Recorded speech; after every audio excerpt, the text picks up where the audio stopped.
Okay, let's take it back to about a year ago when I covered my very first Mardi Gras in New Orleans. One of the traditions is dressing up in costume. Enter the great Warren Easton Band. They agreed to let me and my co-anchor Mike use their uniforms for our parade coverage. Only they didn't have a bottom for me, so of course, I had to do it myself and came up with the idea of a super cute fringe skirt. So here's what you'll need: fabric, scissors, elastic, and then of course the fringe. I used a corded fringe so that it gave kind of that marching band vibe. You only need 2 measurements for this skirt: your hips and the desired length that you want the skirt to be, and then a little extra to make room for the waistband. I took those measurements and marked them out on the fabric. The skirt only has 1 seam, so it basically will wrap around you. After cutting off that excess fabric, I started making the casing for the elastic. So what you want to do is fold over the top of the skirt about 2 inches, making sure to also fold in the raw edges and then pin it down. Pin the entire horizontal length of the skirt. Take that to the sewing machine and with a straight stitch, sew along the edge. Next up, I took a safety pin to one end of the elastic piece. That will make it easier to feed it through the casing.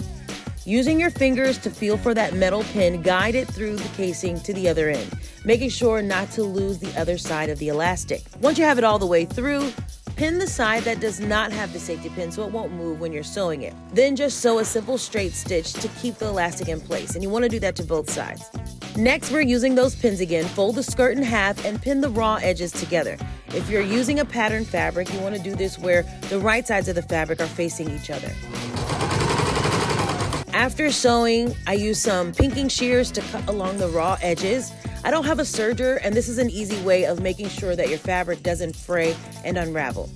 So now your base skirt is complete. I made sure to try it on at this point to make sure that it actually fit. Now for the fun part, adding the corded fringe. We're using a hot glue to adhere this fringe, and there are more permanent ways to place that fringe, but I found that hot glue was the fastest, and it's not a skirt that I'll be wearing out and about often. And I'll tell you that a year later, the skirt is still intact. I use a small piece of cardboard in between the fabric so that the glue didn't seep through.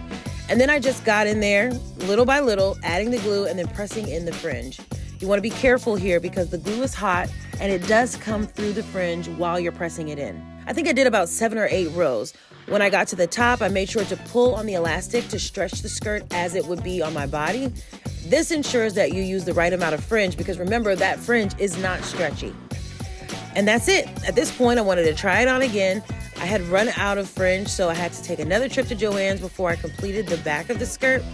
And boom, me and Mike were the cutest drum majors in the Marigny on Mardi Gras last year. We had an absolute blast.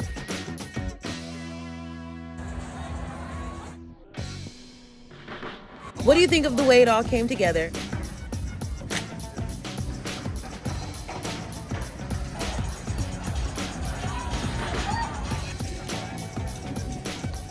Oh, and if you noticed my decked out Mardi Gras sneakers and want a video on how I made those, let me know in the comment section. Don't forget to subscribe, like, comment, share, and do it yourself.